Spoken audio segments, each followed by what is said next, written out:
Welcome to the next section in what is new for Laravel 7. In this episode, let's start talking about the new improvements to route model binding.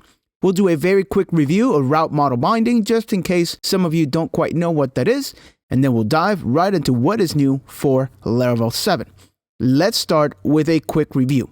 I've got a very simple project here. I've got two models, my user model and my post model, and all they have is simply just a relationship. So my post is pointing over to my user, so it belongs to. And I've got a user, which of course has a relationship in the opposite way for has many. In terms of the create posts table, all I've got is I've got a foreign ID for user ID. That way we can associate a post with a user, title, body, and slug. In the database, I do have a couple of records for users. So I've got 2 users plus 1 test post. So let me show you that PHP artisan tinker. Just 2 simple random users. And then for my posts, I've just got a simple post again with a title, body, and slug. So let's start with what we know about route model binding. Let's go into web, and I've got a route set up for us right here. Forget about all the other routes. We're only focused on this one. So if I visited /post/ and then post, then you know that Laravel will automatically send this over to the post controller. And then over in my post controller, I am accepting post as post. And as long as we did everything correct, the post will automatically be fetched for us, right? And you may already know this. Again, just a quick review here. We'll visit /post/1, and there is my post. Okay? So far, so good. Nothing new, just a quick review. So what is new for Laravel 7 is our ability to do the key customization right from the route. And this is pretty awesome. It's pretty popular for posts for you to use the slug instead of the ID. And yes, it was customizable in Laravel 6 and even before that. But what it would entail would be that you'd go into your post and then you would override a method called getRouteKeyName. And then in here, you would say, okay, I want to use the slug. You would do something like that. And now if we come back here, hit refresh, not found, we know that. But my slug here is test title. And there we go. We are back in business, right? We've got our test title. And again, it's just matching up to this slug right here. Okay.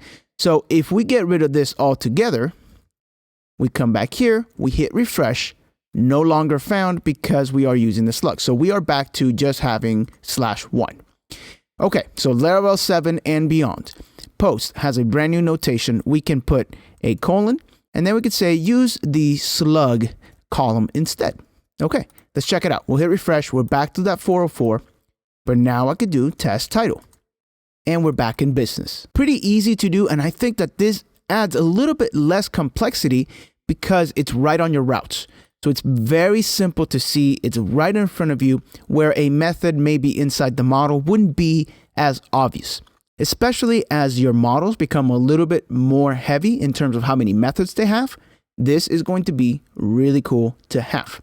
Okay, alongside with this, you may know that you can pull the user as well. So let's go back to my post controller and let's imagine that I want to pull the user and maybe we'll do a nested resource, right? So we're thinking of something like /users/1, which is my user /post and then title. Okay, so this is not found, and that's okay. So we're accepting my user now. So let's go back here and say /users/user.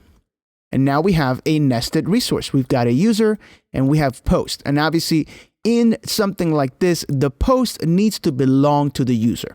Up until Laravel 7, there was no protection for you out of the box. So if we hit refresh here, we can take a look at this. And yes, it is pulling it. Now let's do a quick change here. And this is what's new for Laravel 7. I'm going to change who owns this post. And I'm going to do that like so. I'm going to say, okay, post equals app post. And it's just the only one. So we'll do first. So we'll say post user ID. Let's set that equal to 2. So now let's go ahead and save that. And we are good to go. I'm going to hit refresh. And now we are not found because this user is not the one that owns this post. So that is what is new for Laravel 7. Now, of course, if we were to change this to 2, we are back in business. I'm going to give you a little caveat here. I always try to give you a couple of tips and tricks and things that I've picked up along the way. With this, my initial thought was that this should work, but this should also work, right? But it doesn't. So I just want you to know this. So if I hit refresh here, now it says it's not found, but we know that's because it doesn't have the slug, right? So let's go back to just using the ID. Okay, so we are in here. My post is pulled up. Let me undo that change. So I will set my user ID back to 1. So now that post is no longer owned by user 2, but rather by user 1. And so you hit refresh and it still pulls it up. This can throw you for a little bit of a loop. So now we don't have that protection anymore. Notice 1 pulls it up, 2 pulls it up. It doesn't matter what user you have, that protection is gone. So little caveat here, the way that this scoping works, this automatic scoping, you have to have one of those new key things. Now, if you don't want to change it to slug, but you still want to use that, just put ID. You could just do it like that. And now we're back to having that protection. So the protection only kicks in if and only if you are using this new key customization feature in Laravel 7. If you're not, then it's not going to give you the protection that you are expecting. Now, the good news is all you need to do is just simply pass ID, which is the default. There is nothing different about that than just having this, with the exception that, again, in Laravel 7, when we add this or slug or whatever other column you have, then you get the scoping necessary to make sure that this post actually belongs to this user. Let me show you that one more time so we're all on the same page. Let's go back to this. Imagine this is Laravel 6, right? Just a simple nested route of users and posts. I am going to visit ID of 1, my user 1 with post 1, and it pulls it up, right? And we notice that this user does own that post. However, in the past, if we change from 1 to 2, it still pulls it up, right? So user ID 1 still owns that post, but we are requesting the nested resource for user 2. There's no protection for you at all. So in Laravel 7, we can add the new notation here. I'll put ID.